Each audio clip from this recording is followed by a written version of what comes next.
Today's episode is brought to you by H&H America's Fall Edition. Attention Craft Industry Alliance podcast listeners. Mark your calendars for the H&H America's Fall Edition, happening September 30th through October 2nd at the Reliant Center in Houston, Texas. Discover new seasonal collections, source top-quality fiber, fabric, and tools, and build valuable industry connections. Buy your tickets today with a special promo code for our listeners, HHAF26_CIA member. That's HHAF26_CIA member. Sign up at fall.hh-americas.com. Thank you so much, H&H America's Fall Edition. And now, here's the show. Welcome to episode 318 of the Craft Industry Alliance podcast. I'm Abby Glossenberg. Craft Industry Alliance is a community for craft professionals where you can strengthen your creative business, stay up to date on industry news, and build connections within our supportive trade association. Check it out at craftindustyalliance.org. Today on the show, we're talking about surface design with my guest, Carina Garnder. Dr. Carina Garnder is the founder and president of the University of Arts and Design, which offers degrees and certificates that offers a unique program and helps designers to turn their creative skills into profitable businesses. Carina holds a Ph.D. in design from the University of Minnesota and has spent over 18 years licensing her art and her patterns. Her designs have appeared on dishware, jewelry, prints, clocks, sewing patterns, kids' products, and seasonal decor, sold through major retailers like Nordstrom, Riley Blake Designs, Silhouette, and over 500 plus independent boutiques and museums across the United States. She previously served as creative director for Carta Bella Scrapbook Paper. Carina Garnder, welcome. Thanks for having me. Yeah, so good to talk to you. And we got to meet in person at H&H, which was absolutely lovely. And it was great to see you. You came up to our booth and it was really nice. I recognized your face right away from seeing you online for so many years, but I hadn't actually had an opportunity to talk to you. So that was one of the pleasures of being at the trade show for me, for sure. So I would love to talk a little bit about your career. It's very impressive. And you've got many, many years in surface pattern design. But before we do that, tell us a little bit about where you grew up and whether you were creative as a kid, what your childhood was like. Yeah, so I actually grew up in Tennessee. I have a weird childhood in that I grew up in a southern town, but my mom is Chinese and my dad is from Idaho and came from dairy farming. We didn't have a lot growing up. In fact, I didn't get my first new piece of clothing until I was 12 years old. And it was like a tank top from Walmart that my mom finally caved and purchased for me. So we didn't grow up with very much money. So that meant creativity was a necessity because that's all we had. It's like running around the house looking for scraps of old fabric to sew together, looking for any kind of toys that we'd mismatched together. And I felt pretty creative, but truthfully, both of my parents are really creative. My mom is a watercolorist and really, really good at it. My dad's a computer programmer, and he got that degree a little bit later in life. So that's why financially we were great off when I was younger. And I think that they just, granted, it was the 80s. I think all of us were, drinking from the garden hose and just trying to figure things out, biking around the neighborhood. No one could find us. But yeah, I love drawing. I never thought I was the very best at it, which is why I never ended up pursuing, for my bachelor's degree, I didn't pursue art. I have a communications marketing degree. And I think that's because I just heard so often, not necessarily from my parents, that you couldn't make a living being an artist. Yeah, right, which is very common. My parents said the same thing to me. Certainly, at that time, that was probably more true than not. Whether that's true today is something that we can talk about. So I'm interested, your parents, how did they meet each other? Because I think that must be an interesting story. Yeah, my mom is actually Chinese, but from Malaysia. And Malaysia still at that time, and I don't know if it's true now, still had some of the old colonization rules from England.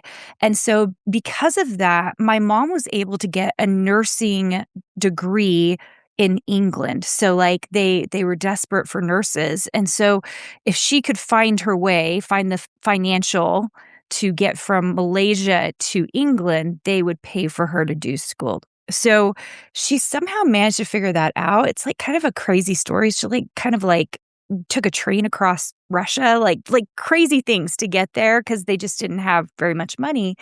And my dad was actually serving an LDS mission in England, and that is how they met. Wow, that is so interesting. That is wow, that's quite a story for sure. Okay, so you mentioned that you had gone on to get a marketing degree, and I believe you went to Brigham Young. And what were you thinking you wanted to do? Was marketing kind of like, well, I'm creative and I'm artistic, and this is actually going to be a career where I can get a job. So this is what I'm doing, kind of like graphic design. A lot of people in a similar situation kind of choose graphic design for those reasons because it seems more marketable.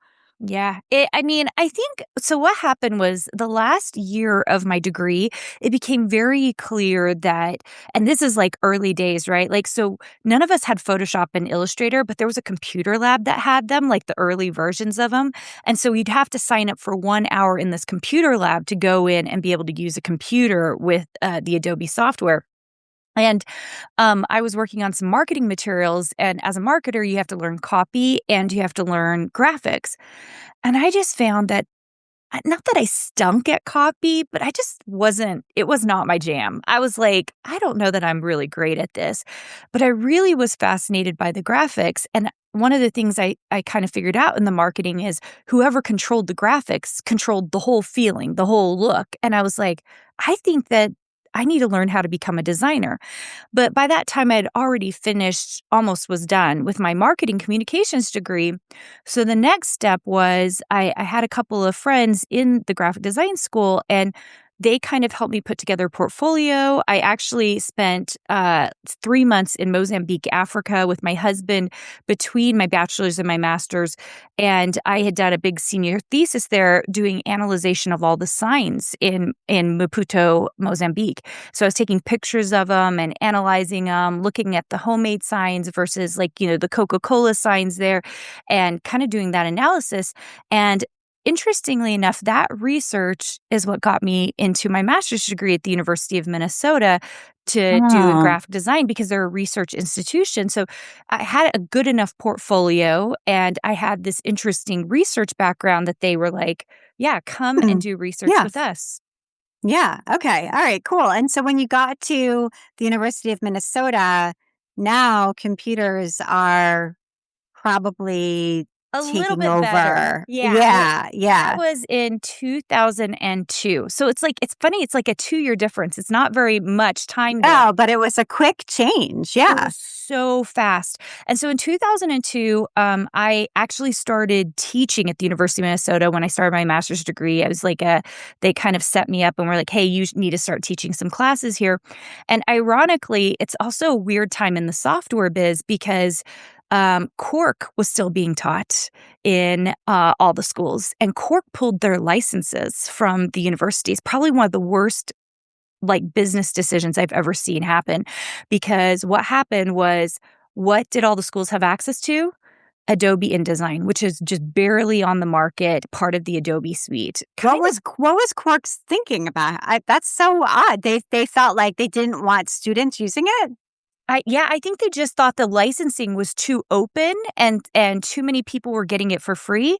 As it turns out, and I think it's the lesson that I've seen in university life is whatever you're teaching at a university is literally what the students are going to go ask for in the field in their corporate Right. office. And so Adobe really they were pretty new still, and the fact that they were able to take over the market the way they did had everything to Mm. do with that Cork licensing agreement with universities. Wow. That is so interesting and really speaks to kind of as a business, whether you're a SaaS company or whatever kind of business you are, adapting to the new landscape and letting go of fear, I guess, because that sounds like a fear-based decision, and kind of rethinking your whole revenue model if need be, rather than sort of shying away from what's changing and then as a result making yourself obsolete. That's so interesting. Yeah, and I think we're seeing some of that with AI right now as well. I just saw that some of the free models are getting worse, and some of the more expensive models are getting better. And I can't tell kind of where this is going to end up in the market for us, but it is fascinating. Some lessons don't seem to be learned. Yeah. Yeah, 100%. We'll definitely be talking about AI in a little while. Okay. So you ended up staying not just for a master's degree, which is, what I think most people would do, but staying on to get a PhD, which is quite ambitious. It takes many years, a lot of independent research to achieve that level of education. Why did you decide to keep going? Ironically, it was an accidental decision. So I had my first baby after I finished my master's degree 2 weeks after, and I stayed home with her for about 6 months, but we were still in Minnesota. And my husband actually had started his law degree there. So he did his master's and then started, and he didn't actually finish his master's. He just immediately decided to do his law degree. So we were there for another 3 years. And what happened was I kind of had a call with my committee member, Barbara Martinson, Dr. Barbara Martinson, and she kind of looked at my stuff and said, "Hey, Carina, first of all, you finished your master's ridiculously fast." And she was like, "All you have left are 3 classes and a dissertation." Now, she failed to mention the dissertation is going to take you 3 years to write. But in my head, I thought, I'm here in Minnesota. My husband's working on his law degree. I have this baby, and I'm a little bit bored. Sure, why not? And so I just went ahead and did it. And I think, the PhD in design is a really unique thing. There are very few PhDs in design. Mine was in design communications. I had a minor in art.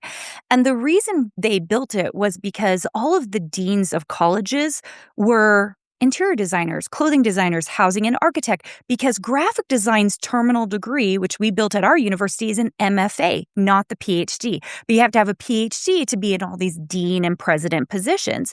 And so there's a very small group of us that decided to get PhDs that are qualified to become deans of schools and presidents of schools. And that really hadn't been happening in the graphic design field before then. So also the research I was doing was really interesting. We were working with short-term memory and type, like natural versus unnatural colored objects. Like, will you remember a red apple versus a blue apple faster in a 7-second time period? And I think Barbara really wanted me to extend that research out from my master's into my doctorate, which I did. And so it turned out to be this great thing. I loved doing my doctorate. I ended up teaching at the school even once I finished my doctorate. And I really loved my time at the University of Minnesota. Yeah, that's super cool. Very interesting path. And then when you finished and maybe were teaching, but then after that, you did go on to sort of to have some jobs in surface pattern design, in more of a corporate America setting. So talk to us a little bit about that path, that journey, and what led you to do those different positions. So interestingly enough, I did a whole bunch of freelance while I was teaching at the University of Minnesota. And then I started my business, Carina Garnder Inc. And the whole idea behind it is 20 years ago, you know this, Abby, women really struggled there was no such thing as a remote position. Like, you had to go into the office to work. And I had 2 small children, a 3-year-old and a newborn baby. And I said to my husband, I was like, I want to stay at home, but I want to work. There's got to be a compromise here. My parents were very entrepreneurial, and I just said, at the time, digital scrapbooking was kind of the hot thing. And so I was like, you know what? I am going to do this thing. I don't need inventory for it. I just need to learn how to build a website, which of course I didn't know how to do. And I'm going to start building all this scrapbooking paper. So I'm going to get into surface pattern. I'm going to learn how to do stickers. I'm going to learn how to do all this stuff. So I did that, and it took me about a year, and I kind of tell this story in Design Bootcamp. Talk about a huge failure.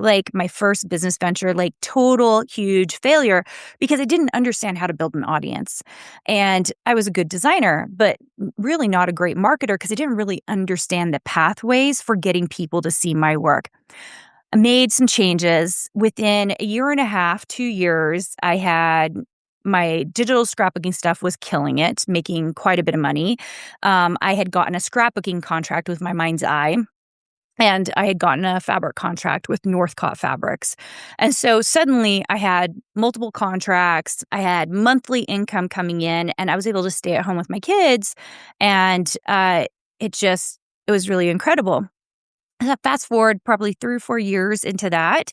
I'm young, 30s, early 30s, and I have a PhD. I now have all this business experience, and I start meeting with the people at Echo Park about starting a new scrapbooking line.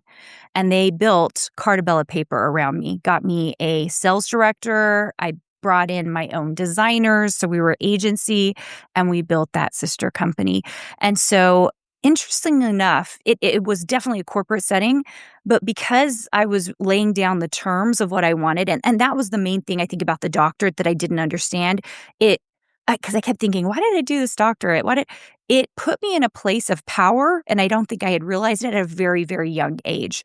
And so when I walked into the room and I said, these are my terms, this is what I'm going to do, everybody went with it. In fact, I showed my contract to another CEO, and they're like, how did you get this contract? And I was just like, well, I told them what I wanted. And this is what I really wanted. I went into the office once a week for an hour. I worked entirely at home. This is before COVID, so it was like, this didn't really exist. I got a very huge percentage of the company, and I got not profit, I got top line revenue. They paid me, and it was a really good gig for a little while, and I used it to build other companies. So it was a really good experience. And when you were talking earlier about your first foray into designing scrapbooking papers, digital scrapbooking papers, and you were saying that it was a failure because you didn't understand how to build an audience. And then after another 6 months or so, things turned around. What changed in that time period? Yeah, the biggest thing I talk about, if you ever come into one of my design boot camps, is I tell you kind of the whole story and the timeline on this. But the biggest change was platform. So I was on my own website versus someone else's website who was going to provide audience for me. And when you're a designer at the beginning, the fastest way to gain audience is to use somebody else's platform. And of course, the thing that designers hate is giving a huge commission away. And I was giving a huge commission away. And I have for years. I have other companies that I've given up to 80% of the revenue to, but they have made me seriously hundreds of thousands, maybe millions of dollars. And so like people don't realize that because they're so scared. They want to have 100% of their profits. But I will take any day of the week, 20% from someone else's website that makes me millions of dollars versus hundreds of dollars on my own website. So I did the platform chain kickoff. And that's one of the things that we teach at the university. If we can start on someone else's platform and use it well, then you can usually start your business quite fast compared to other types of companies. Okay, so we're talking other platforms, just to give people a concrete idea, might be something like Creative Market or Etsy or Amazon Homemade, Mhm. Shutterstock, Adobe has a stock, like anyone else's platform. And then there are lots of little ones out there that people don't know about that are very specialized. And so they're the big ones, there are the small ones. We like people to do a mingling of both, right? So like if you have an Etsy shop, right, which actually Etsy has created a few more barriers for getting in, which has been very interesting to watch. But like a big Etsy shop where they have 20 million users, and then you find a smaller shop that maybe only has 200,000 users, you will be surprised at what each of them will do depending on how you really utilize each of those markets.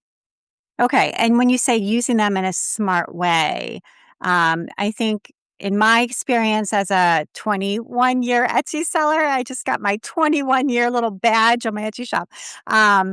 One of the ways that you can use Etsy in a smart way is I kind of always consider the Etsy fees that you're paying as like lead gen, right? So you're paying that fee to this marketplace to generate leads for you. And in exchange, they send you customers that maybe would never have found you otherwise. what you do next to take that person and make them into your customer is on you. And that to me is what is using the marketplace in a smart way. I don't know if you have a different idea or definition of what that means. Yeah, that's exactly actually what we do. We want them to build a great email list, and you're utilizing the Etsy audience. Now, we have some sneaky ways about doing it. It's not that sneaky, but it's like a very smart way for a designer to do it because, of course, Etsy wants to keep their user on Etsy. So they don't give you their email address. You have to do all kinds of other things to get there. So at the university, we have like marketing and business classes that you're taking. You're building your email list. And so we're talking to you about like, hey, if you have digital products, this is how we zip up the files. This is how we're getting them to come in. If you have physical products, this is how you're sending out and what you need to do to get them onto your email list. So there are lots of different ways so you can build your own audience because, of course, the beauty is if you build your own audience, you can have your own website and you can make 100% of all the money on your own site. Right, right. But it's very difficult to start that way. I mean, there are people who can do it, but usually they've been building their own audience, maybe on Instagram, on email, on YouTube, in some other way first. If you're starting with zero audience and a Shopify shop, it's going to be really difficult to get that momentum. So what you're saying is, that look toward established market players, hook on to their train and use their momentum to help you get started. And then you can stay there as well. But at a certain point, and when is that point that you should then launch your own website? Yeah, we have a couple of numbers. Our biggest favorite number is 3,000 on your email list. 3,000 is a really solid number because if you're utilizing email well, that's a big enough audience if you have a 0.2 conversion rate that you should be good to go. I don't take my stuff down, though, from other places. I'm on currently with contracts. I have about 9 platforms and contracts that I still have, despite the fact that I really run my university full time. And most of those still send me a check every single month. And I haven't done anything on them for a very long time. So they are still garnering audience for me.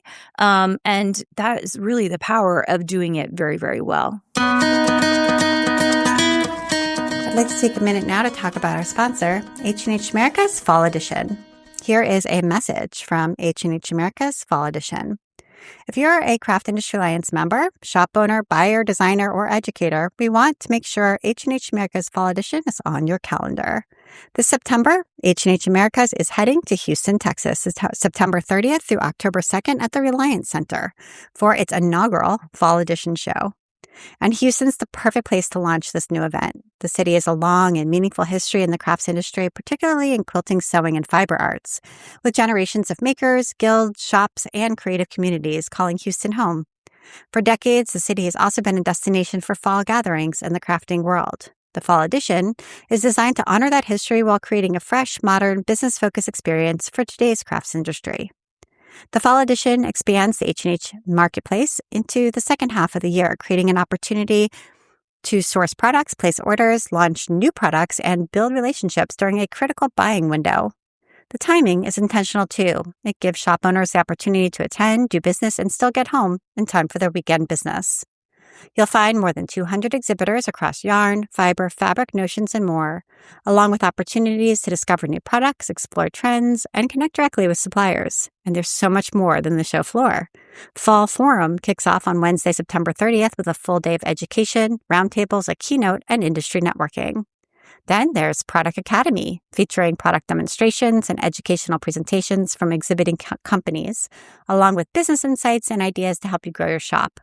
And for Craft Industry Alliance members, Product Academy is free. Then Wednesday evening, don't miss Sample It, a special cash and carry shopping event where you can shop directly from exhibitors and discover products before the regular show floor continues. Sample It is also free for Craft Industry Alliance members. And here's another reason to take advantage of this opportunity. Craft Industry Alliance members can use the exclusive promo code HHAF26_CIA member. The show floor opens Wednesday, September 30th from 4 to 7, continues Thursday, October 1st from 10 to 5, and wraps up Friday, October 2nd from 10 to 3. So if you're looking for a focused opportunity to buy, learn, connect, and prepare your business for what's next, join us in Houston for H&H America's Fall Edition. Register today and use that promo code HHAF26_CIA member at fall.hh-americas.com.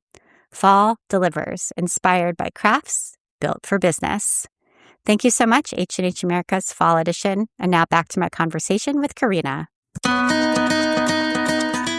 Yeah, where I made a sale in my Etsy shop this morning, and I have literally not touched it in 10 years. So, the money just kind of comes in. It doesn't, the amount of work required to maintain it, it's there. You do need to pay attention, but it's really low in comparison to the gain that you get, I guess, from it. Okay, so it sounds like having this PhD really gave you that vote of confidence. I also think that writing a book can do something similar. So if you didn't have the opportunity to pursue education like you did, I think writing a book, and maybe you can pinpoint other, I don't know, like markers or benchmarks that kind of help people to gain that sense of confidence where they're walking into the room and valuing their contribution as the designer in the same way that the maybe manufacturer, publisher, distributor, whatever, is valuing their contribution. So it's more of an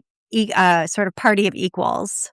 Yeah, there are lots of things you can do. I've always told people, and we say this in our own programs, because we do master's degrees, we have an MFA, we have design certificates. And I always tell people, it's not the degree that gets you there, it's the education. So if you can figure out how to get that education not in a university setting, it doesn't really matter where it comes from. It will give you the confidence necessary to do what you need to do. So that might be a mastermind. It might be a book. Publishing a book, I think, is a really, really good example of that. It could be building your own peer network. There are quite a few things. I mean, just having a booth in H&H, I actually think I saw some of my students who had booths, like I just saw their confidence go up by simply having a booth, because it's like they were networking and building with the right people. And I thought that was really incredible as well.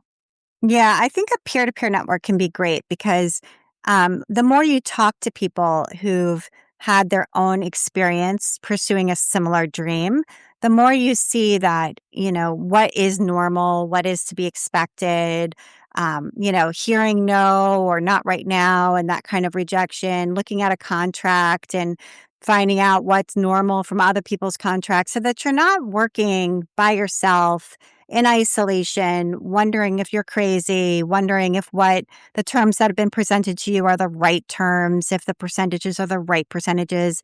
If you ask for more, are they just going to cancel the whole thing, which is a big fear. All of those things. The more you talk to people and the more peers you have, the more you're like, oh no, I can go in and ask for X, or, it's normal for an art director to say, not right now. And here's what I should do next in order to make it work in the future, that sort of thing. Yeah, experience is key. And I will say this, so I actually, I'm just working on a design, set of designs for 12 by 12 cardstock shop. And, this is the first time they're working in this particular way. And I said, I think you're going to need me to talk directly with the Chinese manufacturer on this, because it seems like there's some disconnect on the type of files that they need. But because I've worked so often with Chinese manufacturers over the several years, I knew exactly what they were talking about. And I was like, okay, these are the things they're actually asking for, but we need to, make sure it's good. That kind of experience goes a long way, because dealing with, especially overseas, and knowing kind of how to work in those ways makes you such an easy designer to work with, right? Because if the people that are hiring you can see that you know how to deal with the manufacturers, you know exactly the kinds of files they need, you're working, it just is less of a headache for them. And so the more education and experience you get, the better you get. And I would say great mentors along the way. My first creative director at Northcott, Ro Gregg, was incredible. And I remember her sitting me down at my first quilt market and just said, Carina, Here's what you need to know about the industry. And she gave me the tea. I mean, she gave me the ins and outs, what to be careful about, what to do. And I really took that to heart. And it really set me up for understanding how that industry worked. Yeah, and it's important to ask questions and not feel like the question you have is silly. I mean, just ask and ask people to teach you. A lot of times people really enjoy teaching somebody who's newer the ins and outs. I mean, I bet for her that was really like satisfying to her because she got to see you grow from that experience and that information that she was able to convey, which was probably easy for her to convey. It wasn't like she needed to do research or anything. She already knew all of that in her head. So I think, it's ask for mentorship is what I would say. So you were designing scrapbook paper, digital scrapbook paper, and then went to designing fabric, as you talked about with Northcott. Now you're with Riley Blake. So I'm wondering what the differences are in those two industries, because although they maybe seem similar, like what's the difference between wrapping paper and wallpaper? Like it all seems to be the same. No, but it's not the same. So maybe you Uh-uh. can share a little bit about the differences in these different surfaces of surface pattern design. Yeah, we have a surface pattern class at the university, and you have to build a fabric collection. That's the first one. It's kind of the hardest. Then you have to build wallpaper, and then you have to do scrapbooking. We do that in that order in particular.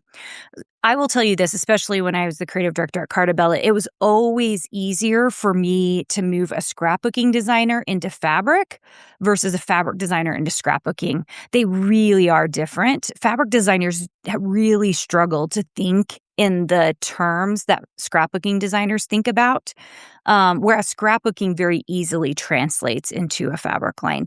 I don't know if that's still the case, but we tried so many fabric designers trying to move them into scrapbooking. It was impossible. It was so hard. Um, so a lot of it has to do with scale, and a lot of it has to do with theme.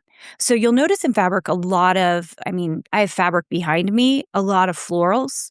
Um, doesn't work quite as well in scrapbooking. Scrapbooking tends to be more themed out. So that means you have to be drawing a lot of icons. You have to be a better illustrator, or you have to be better at clip art and manipulating it in a certain way. So, when we started in on our calendar for Carta Bella, we'd be like, okay, we need a boy and girl baby. We need Christmas. We need Halloween. We need maybe a friendship theme. We probably need, a 4th of July. We probably need a Memorial Day. I mean, like you start walking through the themes, like these are all the themes we need. You don't necessarily have that in fabric. You have one-offs of that, but it's most fabric designers tend to be more generalized or have like a certain look that they do. They have like a certain, cartoon or icon that they like to use a lot. It doesn't translate very well into scrapbooking. Scrapbooking is also the tiniest of all the mediums because you're all working on a 12 by 12 paper. And so the actual icons and stuff tend to be scaled down dramatically. Fabric tends to be what I call like the medium scale. Wallpaper is the biggest scale. And so because of that, it makes it difficult to do it all on the computer. You really have to print out everything you're working on to make sure it is to scale. So there's a little bit of that.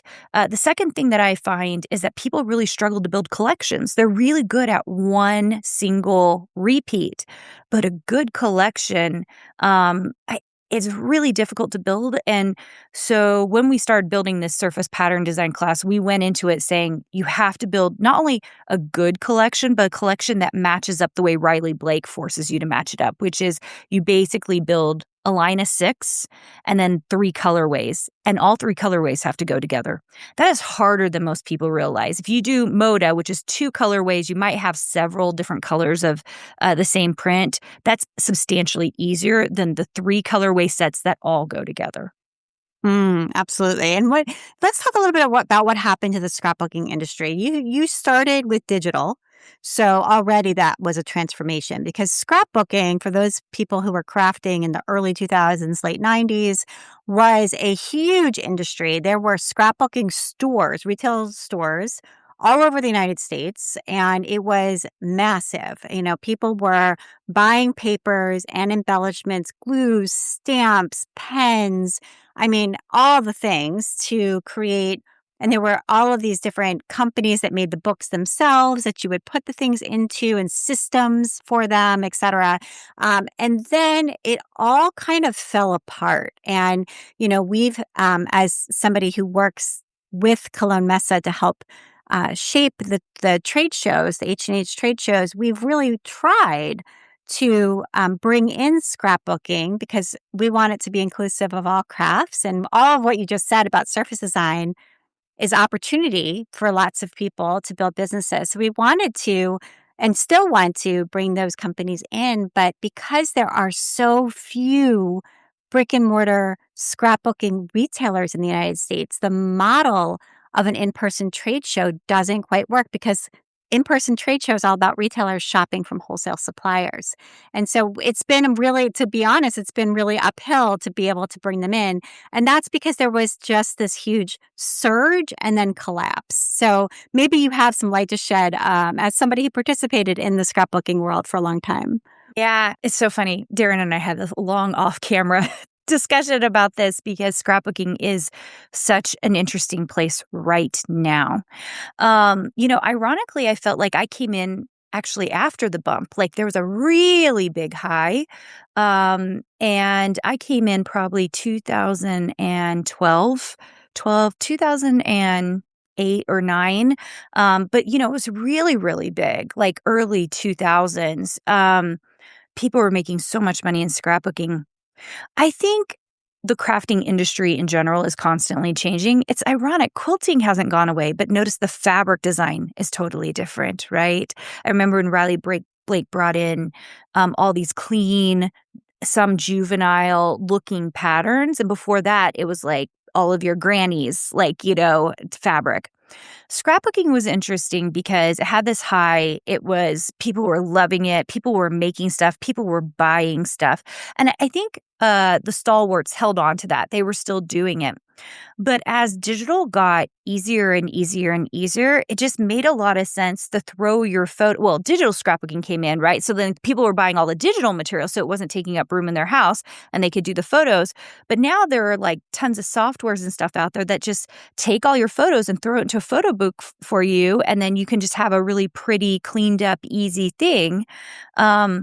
I think time is really what it's come down to. It's just so easy to get a book done that it makes it hard to want to go through the scrapbooking piece of it to use and create beautiful books. Now, I think there are still people who do it. Like it's still an art form to them. They're still creating it. But that group is smaller and smaller and smaller. So what do I see people buying this stuff for? Well, if you've been on TikTok, the new surge in junk journaling.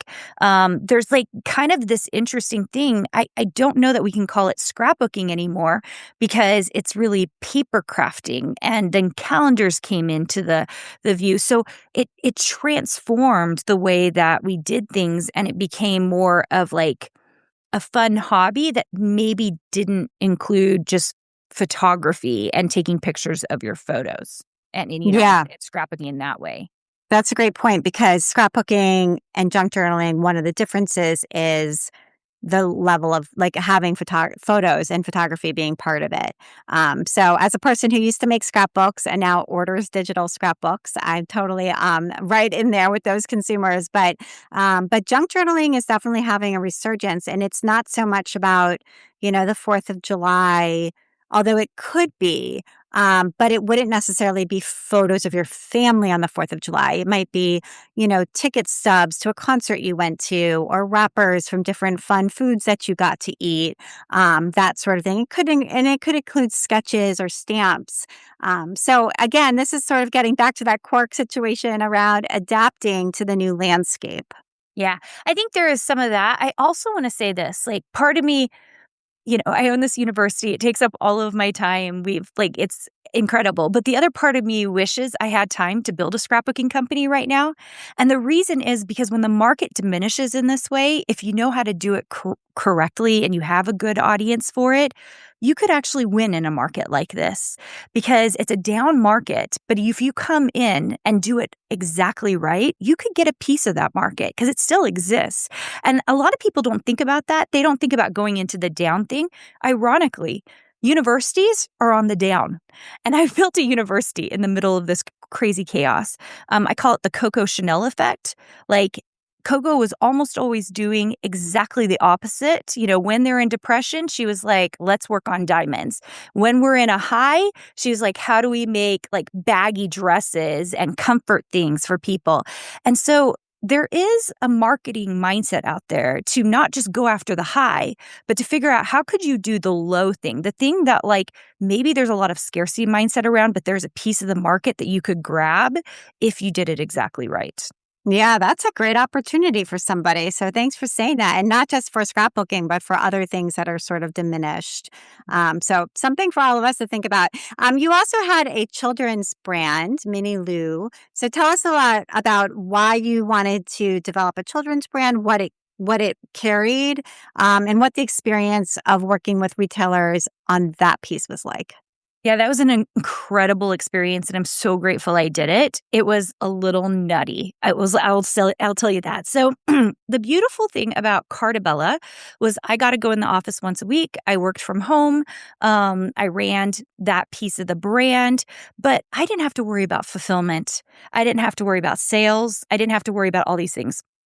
I started Minnie Lou while I was still at Carta Bella because I was like, I didn't own any of Carta Bella. I got a percentage of company revenue, but I didn't own it. And I could just tell, like, the writing eventually was going to be on the wall. They were paying me a lot. I was going to need to build something else. So I started this brand because I was kind of reminiscing on paper dolls. And I started making these paper dolls for my kids.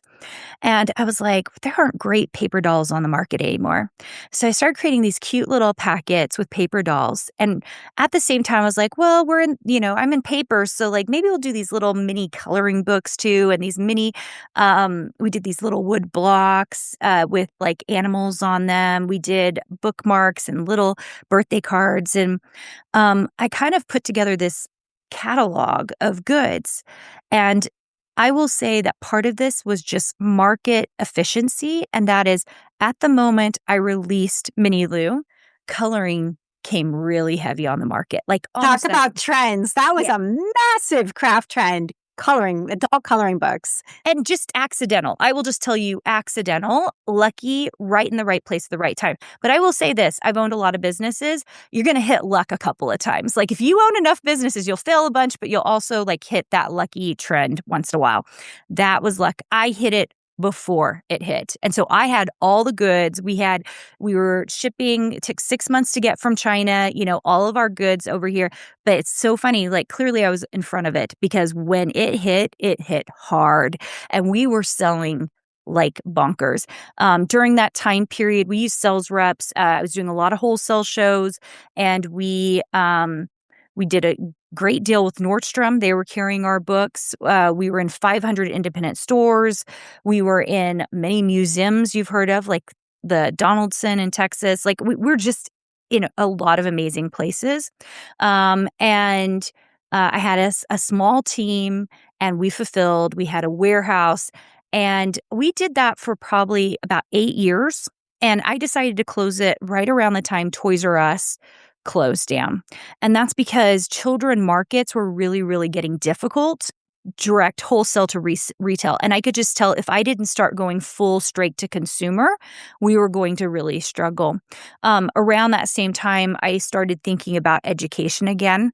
And I was thinking about, I should be teaching some of this design stuff because people were asking for internships. I would get DMs all the time. Like, Carina, I would love to work for you or do something with you so I can learn how to get in this industry. And so I kind of made a transition. And also my husband was like, Carina, I am done with these warehouses. We had warehouses, we're like always sending things around. And right before COVID, I had kind of made a switch and said, I think we've got to be done with Minnie Lou. It was a good run. We did really well while we were in it. And then we saw the market change. And I think I'm gonna get into this education thing. So that I'm one thing my husband will say I'm great at is pivoting. Like I see the market and I'm like, and it's not just because I see the market, it's because I track the market. And one of the things I teach designers to do, if you are a business owner, if you do not have dashboards and Excel sheets that tell you everything that's happening in your business, you're already losing because I can see things that are going to happen well before everybody else because I'm watching the trends. And so, I have been lucky, but I've also been very careful about the way we run our businesses. That's smart. And was sourcing difficult? I mean, because when you were working for some of these other companies, as you said, they were taking on the financial risk of, actually doing the manufacturing, the importing, warehouse and distribution, and you were on the design side. Then you were all of a sudden sourcing yourself. And for anyone who's just done like a Google search, like, I want to find a factory overseas who produces children's blocks. Well, you're not going to find what you're looking for. It just is. It's very difficult to do that sort of sourcing on your own. So was that process hard for you?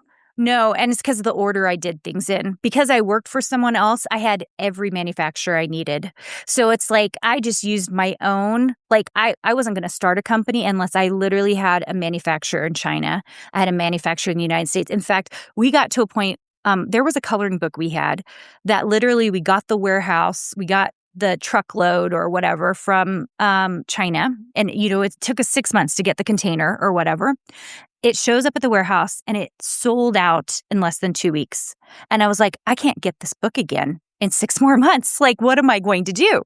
I made a couple of phone calls to printers in Utah, where I'm situated, had them bid out the job. I actually was able to get, because I knew this book was going to do well, I was able to get a bid lower than my China printer for this one particular thing. And it worked out beautifully. I ended up getting a turnaround of 2 weeks and reselling that book really quickly.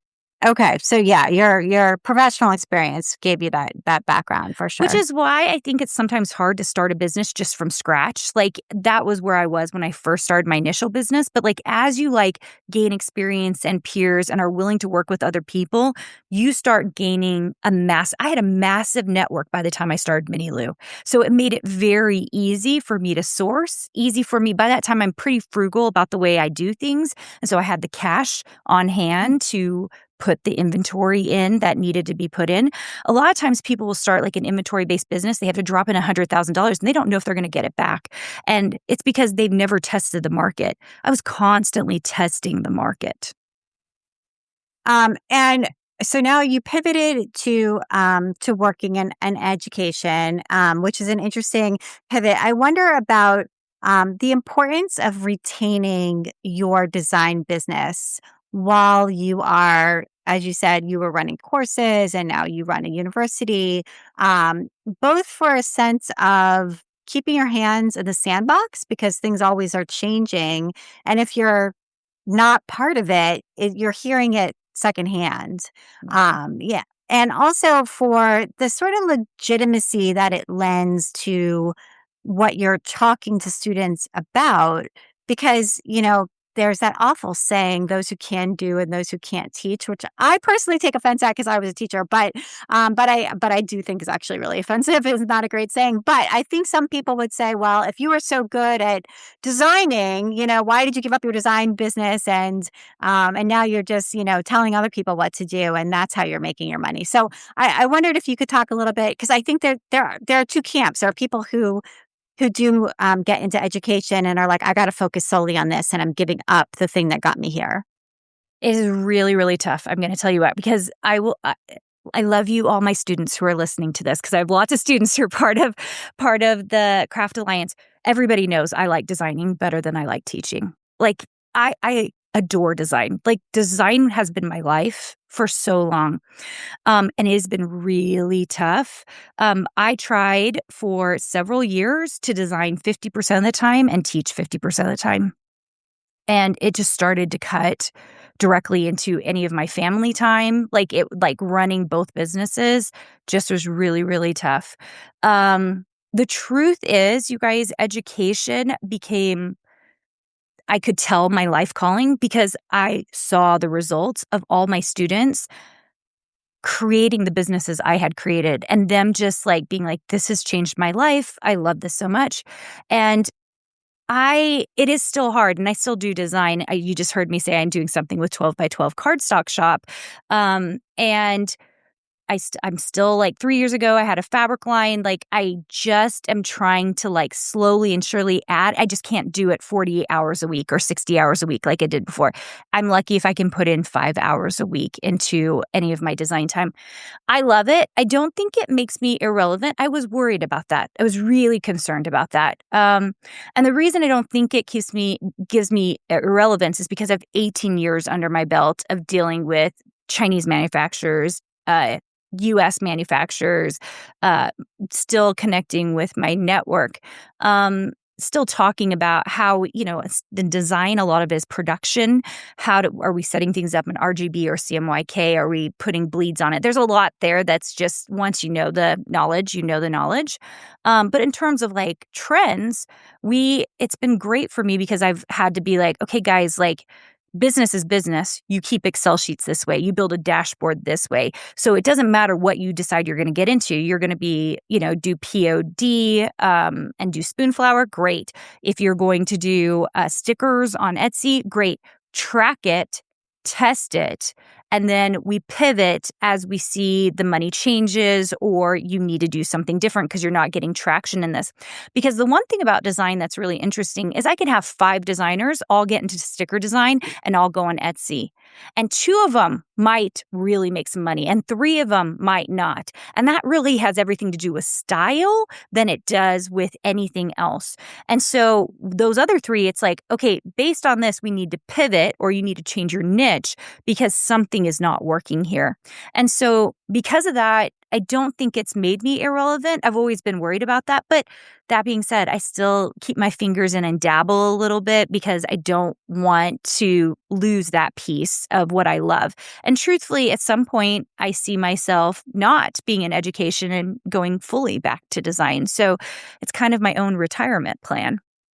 And your education this is one of the things we spoke about at H&H when we were chatting, is set apart because it's an accredited university degree, an online university degree that you're getting. Or correct me if I'm wrong, but you can explain how it works. But there are lots of surface design classes out there that we've all heard of, Bonnie Christine, and there's many other ones as well. And they're awesome. But this one is different in a certain way because it truly is a university degree. So first, explain what that is. And then second, explain kind of the process and thinking behind doing it, because it sounded to me like it was a lot harder to get this to be that than it was to just come up online and launch a course and leave it there. Yeah. Well, I will tell you this. First of all, we are not accredited because accreditation is a very long process. We are a licensed university. License. Okay. Forgive me for using the incorrect term. Most people are looking for accreditation because they don't understand what accreditation is. That's the thing we have figured out by owning. Clearly, I didn't. Yeah. No, it really is a very interesting process owning a university. Okay, so let me start with, I owned a program called Design Suite for 5 years. And that program made it so that I started the university. If there would be no university if it wasn't for Design Suite. Design Suite was a fairly intensive 1-year program that by the end of it had about 17 courses in it. And what we found was, of course, the information in it was college level because I have a Ph.D. and I wrote everything at college level. And I wanted to make sure that we had really, really good curriculum. But as I did it, early stages of Design Suite were just for designers. So people came to me already as a designer, and those people would learn the business piece. Then kind of halfway through Design Suite, people started coming to me with no design skills whatsoever. And we'd have to teach them design and then business. And so it became this like really interesting stair-step situation. Because I have a PhD, I knew I had the ability to start a university. It's very difficult to start a university without at least an MFA or a terminal degree. And that's because you as a university are so strapped for cash that the president will probably be teaching a number of the classes to get you started. So I was qualified to teach all of my classes because I have a doctorate in design. And then I have 18 years of business experience. So those two things together made me qualified to teach all the things we wanted to do. I lectured at BYU, Idaho. I went in and did a guest lecture for them. I really enjoyed my time there. They have an incredible faculty there. In fact, one of their faculty members sits on our advisory council. And just talking to the students there made me realize that if we don't change the way we do art in art departments and colleges, art departments will not be able to exist anymore, except for the fun of it, because we're not teaching our art students how to think like a corporate exec. We're not teaching them to read financial statements. We're not teaching them to think like a business owner. So they come in with these great business skills, but even if they go into a corporate graphic design setting, they don't know how to relate to upper management who is saying, I need this ad for this. They're not thinking like that. They're thinking about how pretty can I make this thing? And so we were like, we have to change the way we're thinking about art departments. And so my favorite consultant line, one of my consultants said to me is, you don't start a university because you want to make money. And boy, is she right. You start a university because you want to change lives. Like that has to be the way of it, because now that I'm in it, I can see you are on a 10-year plan to build something incredible for people, but it is strenuous. There is an incredible amount of tape, and there are sections to it. So like I can see the 10 years out in front of us.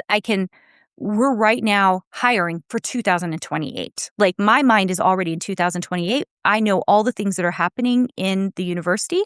You start it by licensing. We're licensed in Utah, exempt in 17 other states, registered in California. That process, you have to work on each state to get them all in. Once you've gone through that process, there are a number of other processes you're going through with the government and with bureaus to help them. And unfortunately, legally as a university, we can't talk about those things. So there's a lot of invisible things happening in the background because of safety for students, which I agree with. It's, a protection, consumer protection thing that we are obligated to, that if I just started another program out there, I could just do whatever I want. I do not get to do whatever I want. There are curriculum reviews. We have very high standards for who can teach at a university, which is quite painful if I'm being honest. Like there's sometimes someone that I want to come teach for us that doesn't have the right credentials, and so I can't hire them. And it's really, really tough. That being said, a digital course, and I can say this even about my own design suite, will sunset in 2027 because it competes directly with the university, whereas a university lives on forever. Most people don't realize there is a succession plan in place at the university. So like even if something happens to me, don't worry, university is still going. There are things put in place in a university that doesn't happen in a digital business. So if you go off and do like a $2,000 or a $3,000 course, it will only get you so far.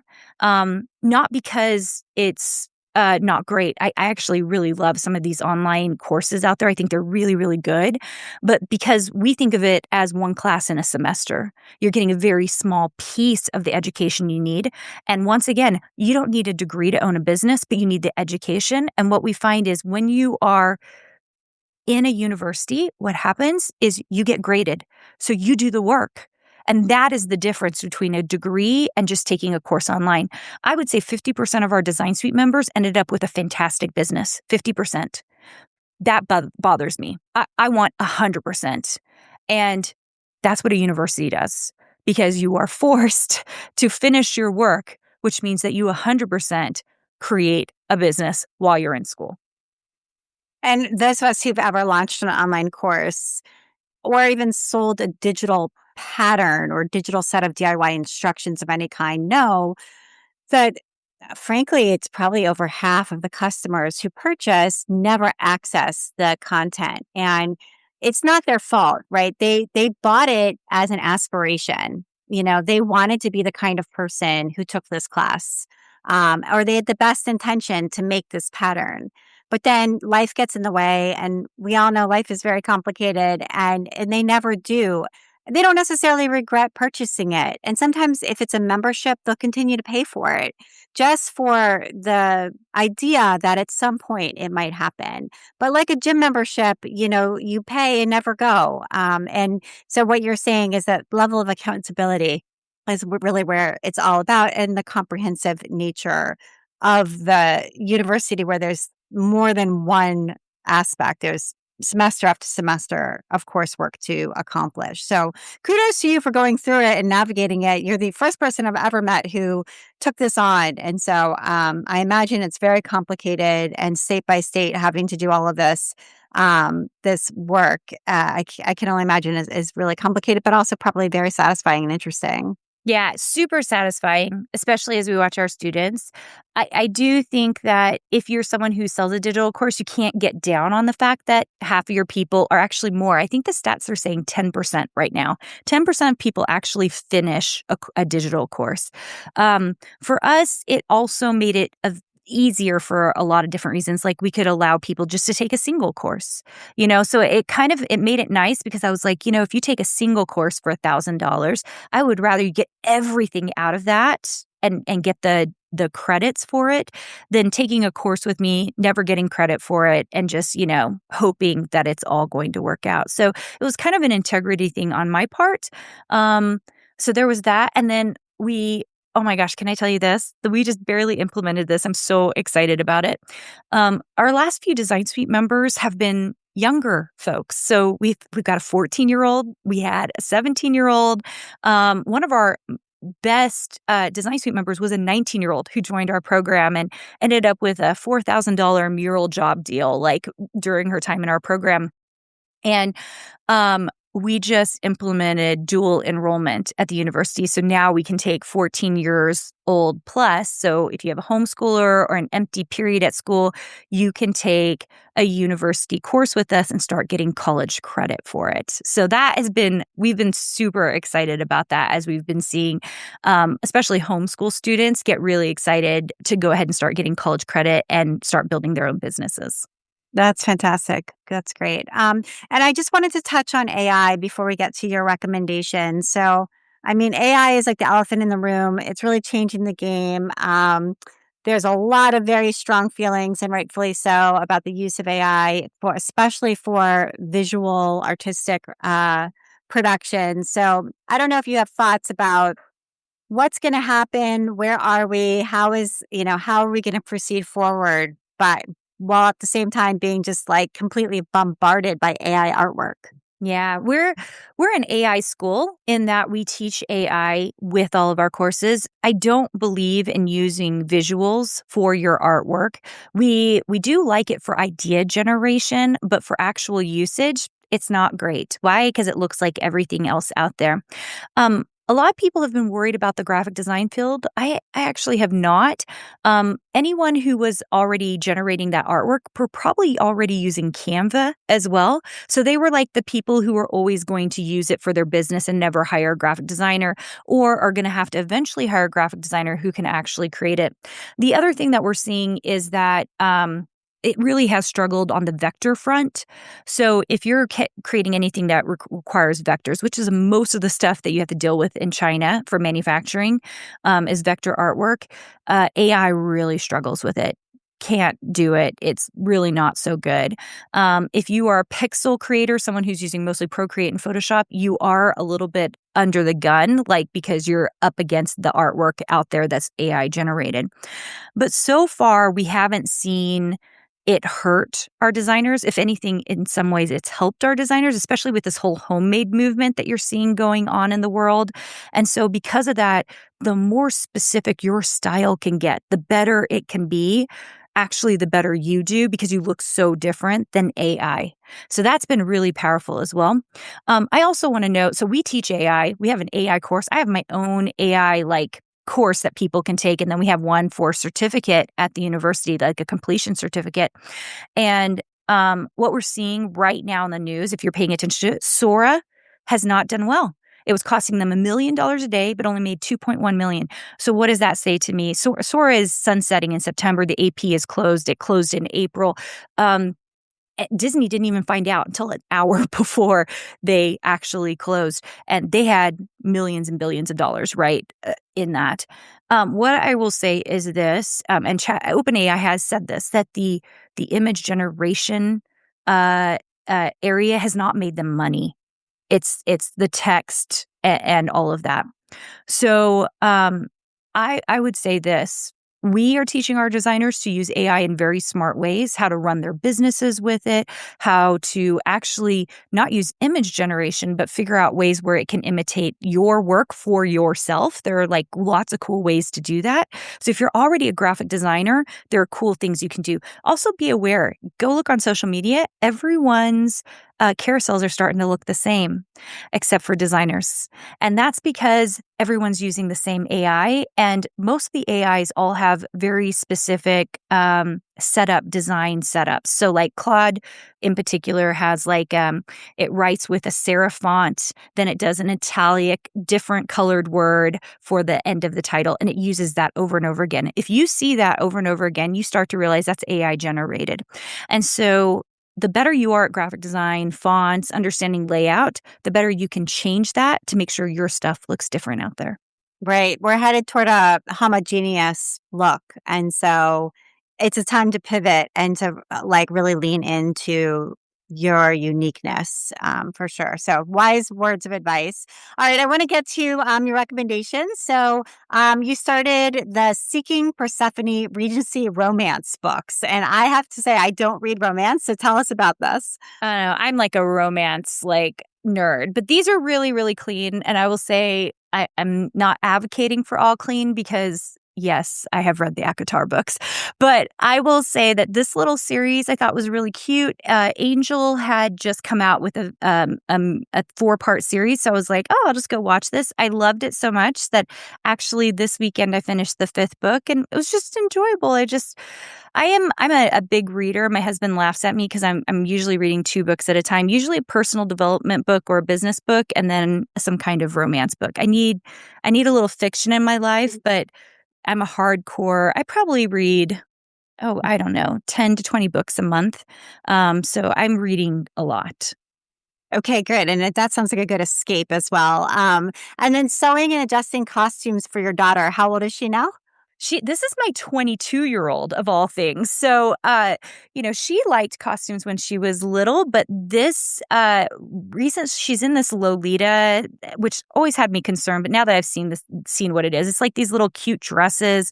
Anyway, we've been fixing up these dresses. So, like, one of them was a little bit too small for her back, and she's kind of a small girl anyway. But we went in and we sewed like, those corset series on the back. She loved at H&H Americas. I took pictures of all the anime costumes and all the stuff they had there. And oh my gosh, she just thought it was the most incredible thing ever. And so I'll eventually have to bring her to H&H for that. Yeah, to see all the cosplay and the cosplay fashion show, which is awesome. So, and then direct to film heat pressing. That's pretty cool. So tell us about what that is. Yeah, DTF has been huge in our industry. It's really been interesting because it's kind of up against what we're seeing with vinyl heat transfer for silhouette and Cricut machines. DTF is really, really interesting because it really lays on beautifully. So I've been doing a lot of I did for Sublimation Summit, I did DTF on leather, luggages and stuff. So you can kind of see what it looks like. So that was pretty fun. I'm taking a group to Italy in October. I'm taking a group to Amsterdam in the spring. And actually, ironically, today I have it on my to-do list to order all the DTFs for those. And we'll send it out to everybody who's going, and then they can put it on whatever outfit they want to put it on. Oh, I see. It's really and how nice. do you apply it? Do you need a special machine or heat or what? You do need a heat press, like a clamp of some sort. A clam is really the best. So, and it's usually a quick, 11 seconds, you're heat pressing it on and then up. So that is really cool. I'm going to have to look into this. Very neat. And I love it for an event like that where everybody can apply it to their own surface. And that way you don't have to deal with sizings for t-shirts or hoodies or tank tops or whatever. Also, if someone doesn't want a hoodie, they want just a zippy, it's they can just do whatever they want. I I think there's a lot of power in DTF because it's so malleable, but it's the stuff that's on every shirt you go into a store on. So it's like it's the actual thing. We just now have access to those machines. There's consumer level machines. They're still expensive. They're like $10,000, but now people are buying those machines. Yeah, that's so cool. All right, cool. Well, Carina, this has been great. Thank you so much for taking the time to be on the Craft Industry Alliance podcast. It was great talking to you. It was great talking to you. And you've been listening to the Craft Industry Alliance podcast. I'm Abby Glassenberg. Today's episode was brought to you by H&H America's Fall Edition. Ready to plan your next season of business? H&H America's Fall Edition is coming to Houston, September 30th through October 2nd. Explore products from over 200 exhibitors, connect with suppliers, and discover what's next in craft. Use the promo code HHAF26_CIA member and register today at fall.hh-americas.com. Thank you so much, H&H Americas. Craft Industry Alliance is a community for craft professionals. When you become a member of Craft Industry Alliance, you get in-depth coverage of craft industry news, the opportunity to connect with fellow professionals for advice and support, and access to an educational library filled with ideas, tools, and resources to help you as you build your business. Join us at craftindustrｙalliance.org. Thank you so much, and I'll see you next time.